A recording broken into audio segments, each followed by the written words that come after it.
स्थानिक स्वराज्य संस्थांच्या निवडणुकांचा कार्यक्रम अजून जाहीर झालेला नाही, तरी देखील कळंब राजनी जिल्हा परिषद गटामध्ये आपण या ठिकाणी पाहू शकतोय की दिलीप वळसे पाटील यांच्या राष्ट्रवादीच्या जिल्हा परिषद पदासाठी तुलसी सचिन भोर आणि तांडोली बुद्रुक पंचायत समिती गणासाठी सीमा रमेश खिलारी या उमेदवारांचे फ्लेक्स लागलेले दिसत आहेत।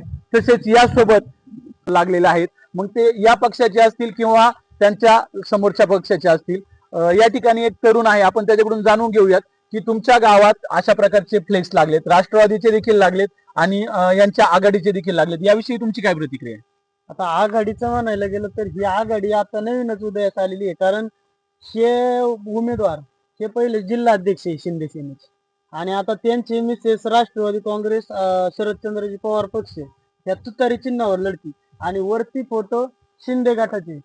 म्हणजे हे राजकारण कुठंतरी लोकांना भूलथापा देण्याचं आहे, मला याच्यातून सांगायचं। पण यामध्ये तुम्ही पाहू शकताय की राजश्री भालेराव आहेत, त्या शिवसेना उद्धव बाळासाहेब ठाकरेकडून लढतायत।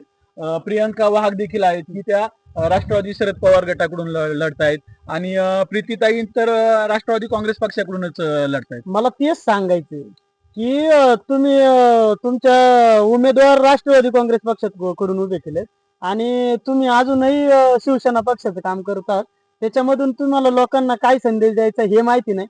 परंतु माझं काय मत आहे की तुम्ही कोणत्याही भूमिकेवरती आत्ताच ठाम नाही तर भविष्यात तुम्ही कोणत्या भूमिकेवर ठाम राहणार, त्याच्यामुळे मतदारांनी विचार करून मतदान करा।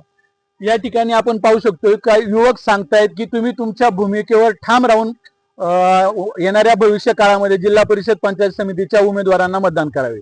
Doctor Atul Sable, ABS news, Ambegaon, Pune.